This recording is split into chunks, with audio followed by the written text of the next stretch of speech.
அனைத்து நண்பர்களுக்கும் வணக்கம். கதைகளோடு உங்களுடன் இணைந்திருப்பது இதய உணர்வுகள்.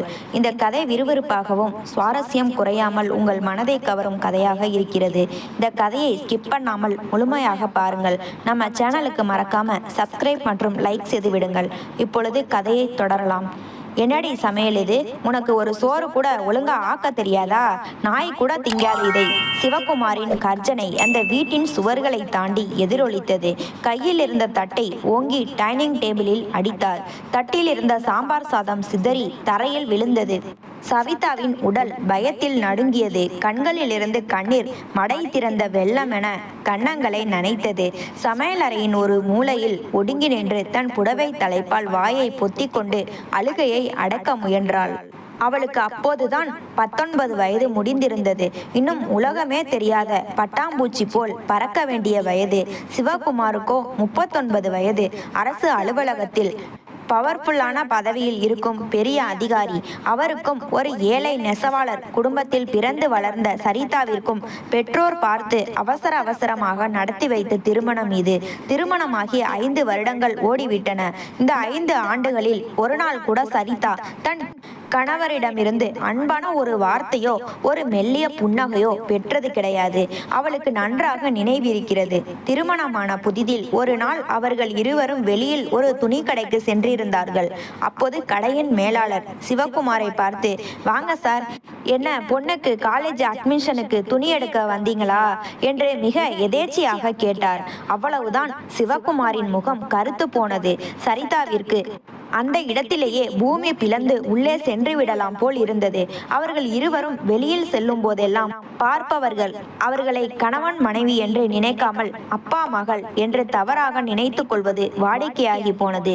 இது சரிதாவின் இளமனதில் ஒரு தீராத தாழ்வு மனப்பான்மையையும் ஒருவித குற்ற உணர்ச்சியையும் ஆழமாக விதைத்தது. சிவகுமார் பார்க்க ஆஜானுபாகுவாக சற்று பருத்த உடம்போடு இருப்பார். அன்றைய அவமானத்திற்கு பிறகு ஒரு நாள் இரவு சரிதா பயந்து மெல்ல, நீங்க ஏன் கொஞ்சம் உடல் பயிற்சி செஞ்சு உடம்பை குறைச்சா என்ன? உடம்புக்கும் நல்லதுதானே என்று தயங்கி கேட்டாள். அவள் சொல்லி முடிப்பதற்குள் சிவகுமார் விஸ்வரூபம் எடுத்தார். நாற்காலியை பின்னுக்கு தள்ளிவிட்டு எழுந்து நின்றவர் சரிதாவின் தோள்களை பிடித்து உலுக்கினார். உன் வேலை என்னவோ அதை மட்டும் பாரு. என் தகுதி என்ன? உன் தகுதி என்ன? என்னை ஏளனம் செய்ய உனக்கு எவ்வளவு தைரியம்? உன்னை எல்லாம் இந்த வீட்டில் மகாராணி மாதிரி வச்சிருக்கேனே, அதுக்கு தலைக்கு மேலே ஏறி உட்கார பார்க்கிறியா என்று அசுரத்தனமாக கத்தினார். சிவகுமாரின் அந்த ஆக்ரோஷமான முகம் சரிதாவை உறைந்து போக செய்தது. அவள் அவரை கேலி செய்யும் நோக்கத்தில் அதை கூறவில்லை என்பதை விளக்க முயன்றாள். ஆனால் சிவகுமார் கேட்கும் மனநிலையில் இல்லை. அன்று முதல் அவளிடம் நடந்து கொண்ட விதம் முற்றிலும் தலைகீழாக மாறியது.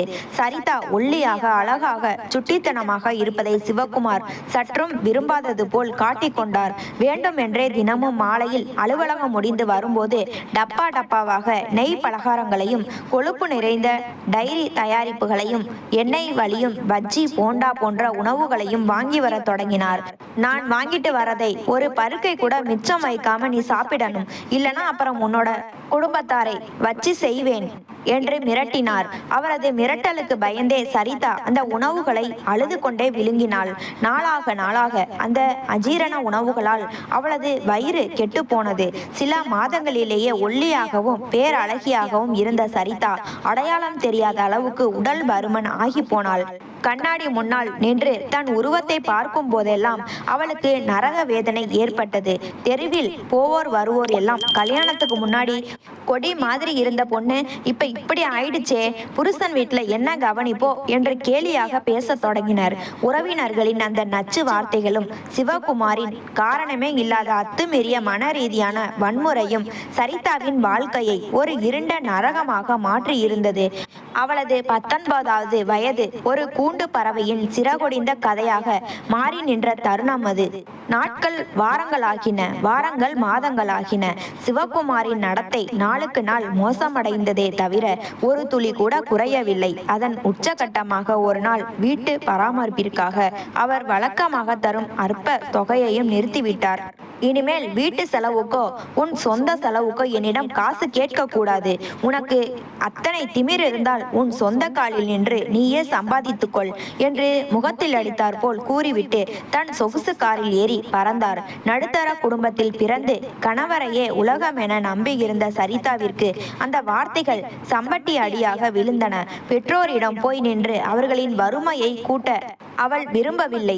கண்ணீரை துடைத்து கொண்டு வேலை தேடத் தொடங்கினாள்.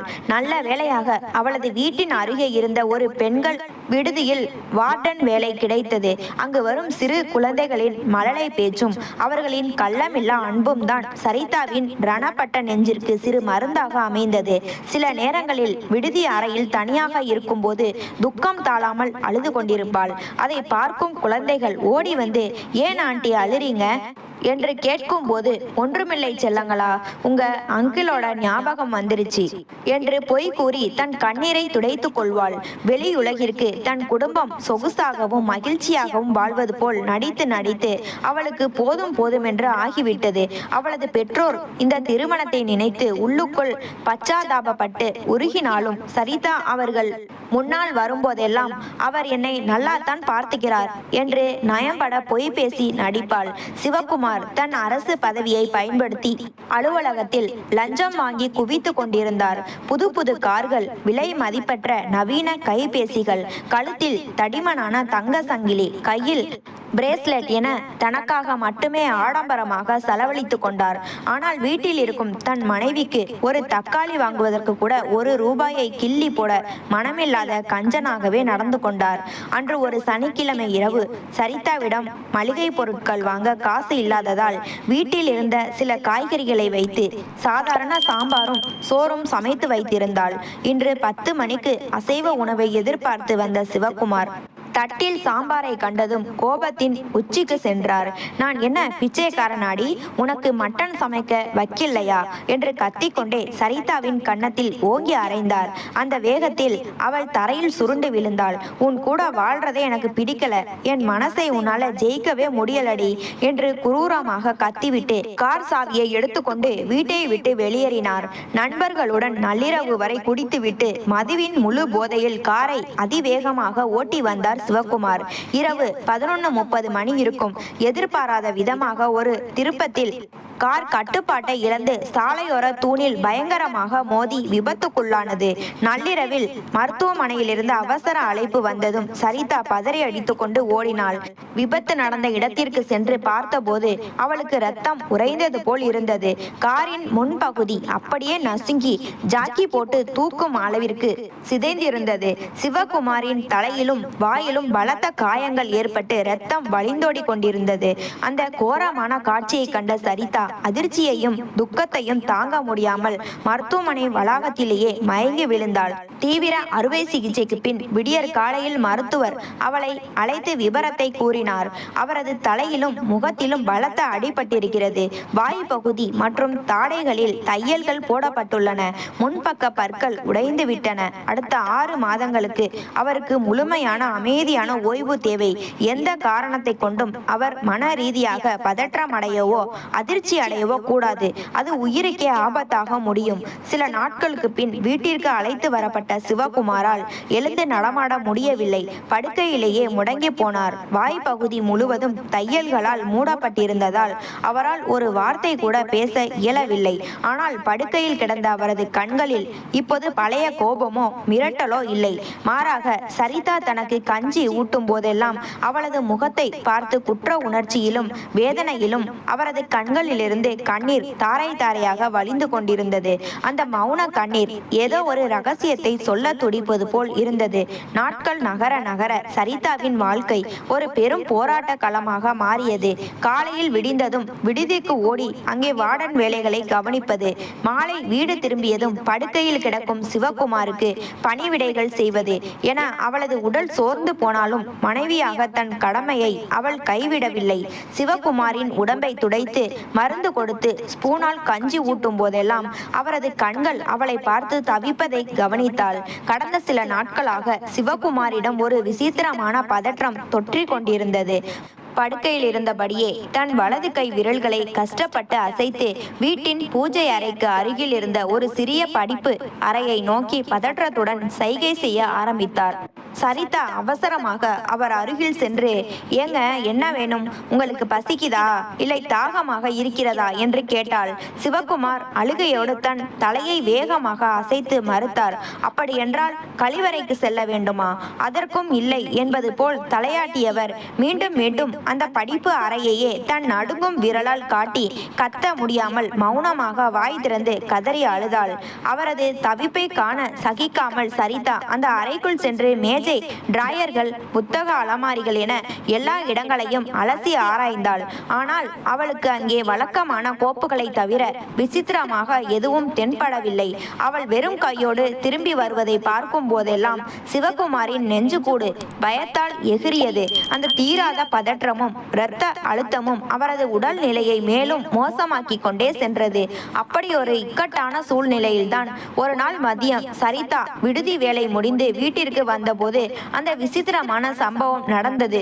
வீட்டின் கதவு திறந்திருக்க உள்ளே ஒரு பெண் அதிரடியாக நுழைந்து நின்று கொண்டிருந்தாள். அவள் பெயர் மாலினி. சிவகுமாரின் அலுவலகத்தில் இருக்கும் ஒரு உயர் அதிகாரியின் மகள். அவளது உடையும் முகத்தில் இருந்த அலட்சியமான திமிரும் அவளது மோசமான பின்னணியை காட்டின. சரிதாவை ஏளனமாக பார்த்த மாலினி எந்தவித முன்னுரையும் இன்றி நேராக விஷயத்திற்கு வந்தாள். ஏய், உன் புருஷன் ஆபீஸ்ல வாங்கின பல கோடி லஞ்ச பணம் எல்லாம் எங்கே வச்சிருக்கான்? உன்கிட்ட கொடுத்தானா, இல்லை எங்கே ஒளிச்சி வச்சிருக்கான்னு உனக்கு சொன்னானா என்ற அதிகார தொனியில் மிரட்டுவது போல் கேட்டாள். சரிதா அதிர்ச்சியில் உறைந்து போனாள். நீங்க யார்? யாரை கேட்டு வீட்டுக்குள்ள வந்தீங்க? என் கணவருக்கு விபத்தாகி சம்பளம் கூட வராம நானே கஷ்டப்பட்டு வேலை செஞ்சுதான் இந்த வீட்டை காப்பாத்துறேன். எங்க கிட்ட எந்த பணமும் இல்லை என்றாள் நடுக்கத்துடன். அதை கேட்டு மாலினி அரக்கத்தனமாக சிரித்தாள். நீ என்ன அவ்வளவு பெரிய உத்தமியா? இல்லை உன் புருஷனை உத்தமன்னு நினைச்சுக்கிட்டு இருக்கியா? உன் புருஷன் எவ்வளவு பெரிய சதுரங்க வேட்டைக்காரன் தெரியுமா? உன்னை ஏமாத்திட்டு உனக்கு தெரியாம வேறொரு பெண்ணை ரகசியமா கல்யாணமும் பண்ணிக்கிட்டான். அவன் சுருட்டின லஞ்ச பணம் எல்லாம் இப்போ அவன்கிட்ட தான் இருக்கு. நீ ஒரு முட்டாள் சரிதா. உன்னை அவன் கருவேப்பிலை மாதிரி பயன்படுத்தி இருக்கான் என்று வார்த்தைகளால் அவளது நெஞ்சில் ஈட்டி பாய்ச்சினாள். சரிதாவுக்கு கோபம் தலைக்கேறியது. நிறுத்து, என் கணவர் அங்கே உயிருக்கு போராடிக்கிட்டு படுத்திருக்கார். இந்த நேரத்துல வந்து இப்படி அசிங்கமா பேச உனக்கு எவ்வளவு தைரியம்? என் உழைப்புல நான் வாழ்றேன். உனக்கு சந்தேகமா இருந்தா இந்த வீடு முழுக்க தேடிக்கோ. ஆனா முதல்ல என் வீட்டை விட்டு வெளியேறு என்று கத்தி அவளை வீட்டை விட்டு துரத்தினாள். பூஜை அறையை ஒட்டி இருந்த படுக்கை அறையில் கிடந்த சிவகுமார் மாலினியின் ஒவ்வொரு வார்த்தையையும் கேட்டுக்கொண்டிருந்தார். தன் கண் முன்னால் தன் மனைவி மிரட்டப்படுவதையும் அவளுக்கு உண்மை தெரியாமல் தவிப்பதையும் கண்டு அவரால் பேசவும் முடியாமல் எழவும் முடியாமல் படுக்கையிலேயே கை கால்களை உதைத்து கொண்டு நெஞ்சு வெடிப்பது போல் கதறி அழுதார். அவளது வார்த்தைகள் அவரது மூளையை ஒரு புயலாக குலைந்தன. மறுநாள் மதியம் மருத்துவர் வந்து சிவகுமாரின் முகத்தில் இருந்த தையல்களை பிரித்தார். ஆனால் அவரது நாடி துடிப்பை பரிசோதித்தவர் முகம் சுளித்தார். அம்மணி, இவரோட மூளையில ஏதோ ஒரு பழைய விஷயம் கடுமையான அழுத்தத்தை தந்துகிட்டு இருக்கு. இப்படியே போனா மெடிசன் வேலை செய்யாது, ரொம்ப ஆபத்து என்று எச்சரித்து விட்டு சென்றார். சரிதா சிவகுமாரின் கைகளை பற்றி கொண்டு, நீங்க எதற்கும் பயப்படாதீங்க, நான் உங்க கூடவே இருக்கேன் என்று கண்ணீருடன் சமையலறைக்கு சென்றாள். ஆனால் விதியின் விபரீதம். அடுத்த 2வது நாள் அதிகாலை தன் கோர முகத்தை காட்டியது. அதிகாலை 5 மணிக்கு சிவகுமாருக்கு பால் கொடுப்பதற்காக சரிதா அவரை எழுப்ப சென்றாள். ஏங்க ஏங்க எந்திரிங்க என்று அவரது தோளை தொட்டாள். உடல் குளிர்ந்து ஜில்லென்று இருந்தது. எந்த ஒரு அசைவும் இல்லை. சரிதா பதற்றத்துடன் அவரது மூக்கின் அருகே கை வைத்தாள். மூச்சு காற்று நின்று போயிருந்தது. அலறி துடித்து கொண்டு அவள் மருத்துவரை வரவழைத்தாள். வந்து சோதித்த மருத்துவர் பரிதாபமாக தலையசைத்தார். கடுமையான மன அழுத்தத்தாலும் மூளையில் ஏற்பட்ட ஆழமான அதிர்ச்சியாலும் நரம்புகள் வெடித்து இரத்த கசிவு ஏற்பட்டிருக்கிறது. அவர் அதிகாலையிலேயே இறந்துவிட்டார் என்று கூறினார். தன்னை எவ்வளவுதான் கொடுமைப்படுத்தி இருந்தாலும் தன் தாலி கட்டிய கணவன் இப்படி பாதியிலேயே மௌனமாக தன்னை விட்டு பிரிந்து விடுவார் என்று சரிதா எதிர்பார்க்க எதிர்பார்க்கவில்லை. அவளது உலகம் ஒரு நிமிடம் ஸ்தம்பித்து போனது. கணவனின் சடலத்தை கட்டி அணைத்து அந்த வெறிச்சோடிய வீட்டில் அவளது அழுகுரல் மட்டுமே எதிரொலித்தது. சிவகுமாரின் மறைவுக்கு பின் அந்த வீடு ஒரு மயான அமைதியில் மூழ்கி இருந்தது. கணவனின் இறுதி சடங்குகளை உறவினர்களின் உதவியோடு சரிதா செய்து முடித்தாள். அவர் தனக்கு இழைத்த அநீதிகள் ஒரு புறம் இருந்தாலும் ஒரு பெண்ணாக தன் தாலி அறுத்த கணவனுக்காக துக்கப்பட்டு அழும் நிலைக்கு தள்ளப்பட்டாள். ஆனால் விதியும் அவளது சோதனைகளும் அவளுக்கு சற்று கூட ஓய்வு கொடுக்க தயாராக இல்லை. சிவகுமார் இறந்து சில நாட்களே ஆகியிருந்த நிலையில் ஒரு நாள் மதியம் வீட்டின் கதவு பலமாக தட்டப்பட்டது. சரிதா கதவை திறந்தபோது அங்கே அதே மாலினி நின்று கொண்டிருந்தாள். ஆனால் இந்த முறை அவள் தனியாக வரவில்லை. அவளுடன் சுமார் 5 மற்றும் 7 வயது மதிக்கத்தக்க 2 சிறு குழந்தைகளும் இருந்தனர். மாலினி எந்த ஒரு இரக்கமும் இன்றி தன் கைகளில் இருந்த குழந்தைகளை முன்னே தள்ளிவிட்டு சரிதாவின் முகத்திற்கு நேராக சண்டைக்கு நின்றாள். ஏய் சரிதா, இங்க பாரு, நான் சும்மா ஏதோ வாய்க்கு வந்ததை சொல்லிட்டு போகல. நான் தான் சிவகுமாரின் 2வது மனைவி. 2 வருடங்களுக்கு முன்னாடி எங்களை ஒரு கோவிலில் இருந்து ரகசியமா திருமணம் செய்து கொண்டார். அதுக்கு இந்த 2 குழந்தைகளே சாட்சி. இப்போ என் புருஷன் இறந்துட்டாரு. இந்த பிஞ்சு குழந்தைகளுக்கு யாரு பொறுப்பு? அவரோட சொத்துலையும் லஞ்ச பணத்திலையும் என் குழந்தைகளுக்கு வர வேண்டிய சரிபாதி பங்கை நீ இப்பவே என்கிட்ட பிரிச்சு கொடுத்தாகணும் என்று கூச்சலிட்டாள். தெருவில் போவோர் வருவோர் வேடிக்கை பார்க்கும் அளவுக்கு அவளது சத்தம் அந்த பகுதியையே உலுக்கியது. சரிதா மாலினியின் நாடகத்தை கண்டு அஞ்சவில்லை. அவள் தன் அழுகையை அடக்கி கொண்டு அமைதியாகவும் தீர்க்கமாகவும் பேசினாள். மாலினி, கொஞ்சம் நிதானமா பேசு. என் கணவர் உன்னை திருமணம் செய்து கொண்டார் என்பதற்கு உன்னிடம் எந்த ஆதாரமும் இல்லை. முதலாவது, இது நாங்க குடியிருக்கும் வாடகை வீடு. 2வது, அவர் எனக்கென்று ஒரு பைசா கூட மிச்சம் வைத்து விட்டு போகவில்லை. நானே ஒரு ஹாஸ்டல்ல வேலை செஞ்சுதான் கஷ்டப்பட்டு பிழைக்கிறேன். ஒருவேளை அவருடைய ஆபீஸில் இருந்து ஏதேனும் ஃபண்ட் அல்லது பணம் வந்தால் அதில் சட்டப்படி குழந்தைகளுக்கு சேர வேண்டியதை தருகிறேன் என்றாள். ஆனால் மாலினி அதை ஏற்கும் மனநிலையில் இல்லை. நீ ஏதோ பெரிய உத்தமி மாதிரி பேசாத.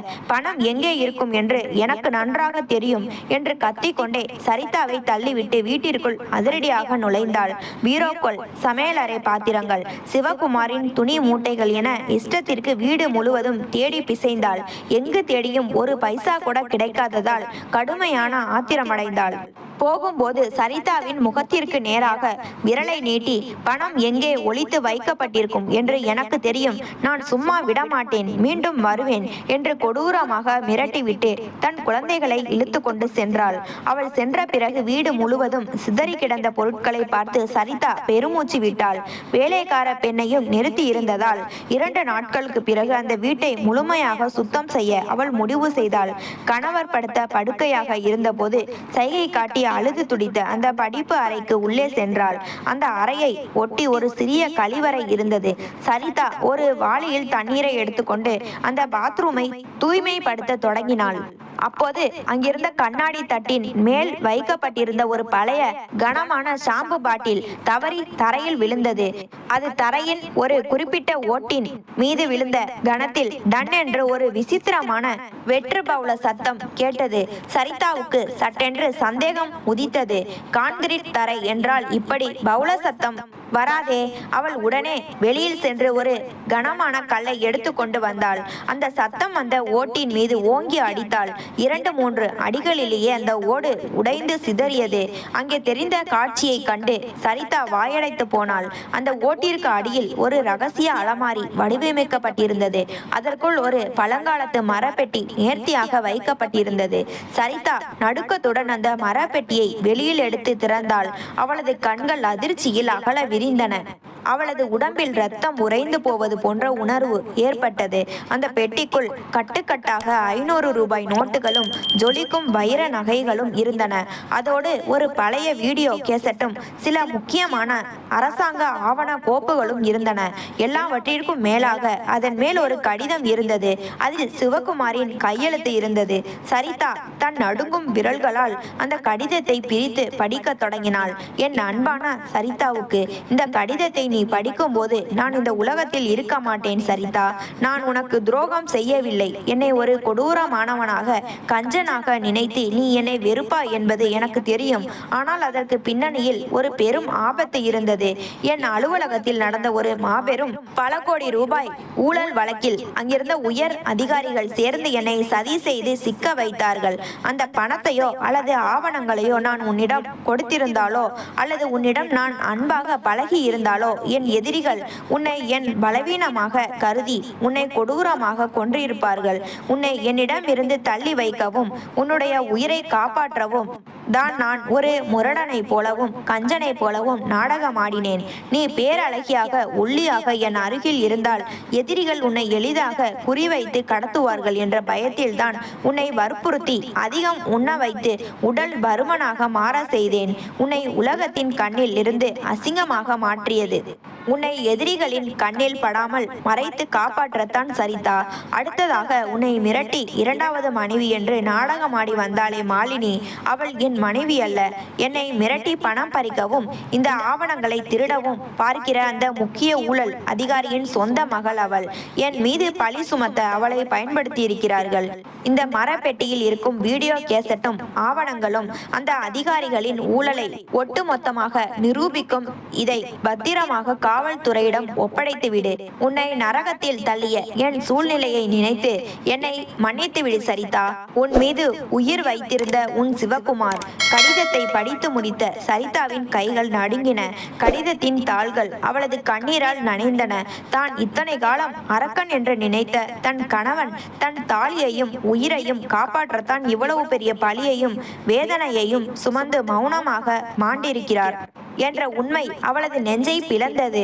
மருத்துவமனையில் படுத்த படுக்கையாக கிடந்தபோது அவர் ஏன் அந்த படிப்பு அறையை காட்டி அழுது துடித்தார் என்ற மர்மம் இப்போது அவளுக்கு அக்கு வேற ஆணி வேறாக புரிந்தது. குற்ற உணர்ச்சியிலும் கணவனின் தியாகத்தை நினைத்தும் அந்த இருண்ட படிப்பு அறையில் சரிதா கதறி அழுதாள். மரப்பெட்டியின் உள்ளே இருந்த கடிதத்தை வாசித்து முடித்த சரிதா அப்படியே தரையில் சரிந்து விழுந்தாள். நெஞ்சில் அரைந்து கொண்டு அவள் அழுத அழுகுரல் அந்த படிப்பு அறையின் சுவர்களில் முட்டி மோதி பிரதிபலித்தது. ஏங்க, என்னை மன்னிச்சிடுங்க. உங்களை அரக்கன்னு நினைச்சு ஒவ்வொரு நாளும் மனசுக்குள்ள திட்டினேனே. என் அழகு சிதைஞ்சதுக்கு நீங்க தான் காரணம்னு உங்களை வெறுத்தேனே. ஆனா உங்களை சுத்தி இவ்வளவு பெரிய ஆபத்து இருக்கும் போதும் உங்க உயிரை பத்தி கவலைப்படாம என் தாலியையும் உயிரையும் காப்பாத்தவா இவ்வளவு கொடுமைகளை தாங்கிக்கிட்டீங்க என்று கணவனின் நினைவாக கதறினாள். மருத்துவமனையில் வாய் பேச முடியாத நிலையில் படுக்கையில் கிடந்து அவர் ஏன் அந்த படிப்பு அறையை காட்டி அழுது துடித்தார் என்ற உண்மை இப்போது அவளுக்கு புரிந்தது. தன் பேராசை பிடித்த எதிரிகளிடம் இருந்து இந்த ரகசிய பெட்டியை காப்பாற்றி சரிதாவிடம் ஒப்படைக்க வேண்டும் என்ற அவரது இறுதி போராட்டமே அந்த மௌன சைகை. கணவனின் தியாகத்தை நினைத்து அவளுக்கு உடல் சிலிர்த்தது. இனி அழுகையால் பயனில்லை என்பதை சரிதா உணர்ந்தாள். தன் கணவனின் தியாகத்திற்கு நியாயம் சேர்க்க வேண்டிய கட்டாயத்தில் அவள் இருந்தாள். அவள் உடனே தன் கண்ணீரை துடைத்து கொண்டு அந்த மரப்பெட்டியில் இருந்த ரகசிய வீடியோ கேசட் மற்றும் ஊழல் ஆவண கோப்புகளை பத்திரமாக எடுத்துக்கொண்டு நேராக நகர காவல் ஆணையரை சந்திக்க சென்றாள். காவல் ஆணையரிடம் சிவகுமார் எழுதி வைத்திருந்த கடிதத்தையும் அந்த ஊழல் அதிகாரிகளின் அத்தனை தில்லுமுள்ளுகளையும் நிரூபிக்கும் வீடியோ ஆதாரங்களையும் ஒப்படைத்தாள். சிவகுமார் எவ்வளவு சாதுரியமாக அந்த துரோக கும்பலின் ஆதாரங்களை சேகரித்து வைத்திருந்தார் என்பதை பார்த்த காவல் ஆணையரே வியந்து போனார். அடுத்த சில மணி நேரங்களிலேயே சட்டம் தன் கடமையை செய்ய தொடங்கியது. சிவகுமாரை சதி திட்டத்தில் சிக்க வைத்த அந்த உயர் அதிகாரிகள் அனைவரும் அதிரடியாக கைது செய்யப்பட்டு சிறையில் அடைக்கப்பட்டனர். அதே சமயம் சிவகுமாரின் இரண்டாவது மனைவி என்று பொய் நாடகமாடி 2 குழந்தைகளை தன் சுயநலத்திற்காக பயன்படுத்தி கொண்டு சரிதாவை மிரட்டிய மாலினியும் கூட்டு சதி மற்றும் ஏமாற்றுதல் குற்றச்சாட்டுகளின் கீழ் கைது செய்யப்பட்டு இரும்பு அரிகளுக்கு பின்னால் தள்ளப்பட்டாள். நீதி வென்றது. சிவகுமாரின் மீது படிந்திருந்த கரை துடைக்கப்பட்டு அவர் ஒரு நேர்மையான அதிகாரி என்பது உலகிற்கு தெரிந்தது. அதன் பிறகு அந்த ரகசிய பெட்டியில் சிவகுமார் தமக்காக சேர்த்து வைத்திருந்த சொத்துக்களையும் நியாயமான பணத்தையும் பெற்றுக்கொண்ட சரிதா பழைய துயரங்கள் மற்றும் கேலி பேச்சுக்கள் நிறைந்த அந்த நகரத்தை விட்டு நிரந்தரமாக வெளியேறினாள். அவளுக்கு ஒரு புதிய விடியல் தேவைப்பட்டது. அவள் முற்றிலும் ஒரு புதிய நகரத்திற்கு இடம் பெயர்ந்தாள். அங்கு தன் கணவன் சிவகுமார் தமக்காக செய்த தியாகத்தின் நினைவாகவும் அவரது ஆன்மா சாந்தி அடையவும் சிவகுமார் அறக்கட்டளை என்ற பெயரில் ஒரு மாபெரும் இல்லத்தை தொடங்கினாள். அது வெறும் இல்லமல்ல, ஆதரவற்ற முதியோர்களுக்கான புகலிடமாகவும் அனாதை குழந்தைகளுக்கான காப்பகமாகவும் ஒரே கூரையின் கீழ் இயங்கியது. நாட்கள் உருண்டோடின. சரிதாவின் பெற்றோர் அவளது இளம் வயதை கருத்தில் கண்டு, சரிதா நடந்தவை எல்லாம் ஒரு கெட்ட கனவு என்று மறந்துவிடு. உனக்கு இன்னும் வாழ்நாள் முழுவதும் வாழ்க்கை இருக்கிறது. உனக்கு ஒரு நல்ல மாப்பிள்ளையை பார்த்து இரண்டாவது திருமணம் செய்து வைக்கிறோம் என்று மென்மையாக கூறினார். ஆனால் சரிதா அதை தீர்க்கமாக புன்னகையுடன் மறுத்துவிட்டாள். அவள் தன் பெற்றோரின் கைகளை பற்றி கொண்டு கூறினாள், அம்மா, அப்பா, என் கணவர் உயிரோடு இருந்தபோது அவரது அன்பை என்னால் வெளியில் அனுபவிக்க முடியாமல் போயிருக்கலாம். ஆனால் உலக கண்ணில் இருந்து என்னை அசிங்கமாக மாற்றி என் உயிரை காக்க அவர் தன் அன்பையே ரகசியமாக வைத்து செய்த அந்த உன்னதமான தியாகமே என் ஆயுள் முழுமைக்கும் போதும். இப்போது இந்த முதியவர்களின் பாசத்திலும் குழந்தைகளின் மழலை சிரிப்பிலும் என் வாழ்க்கை முழு நிறைவோடும் பேரானந்தத்தோடும் கழிகிறது. எனக்கு வேறொரு வாழ்க்கை தேவையில்லை.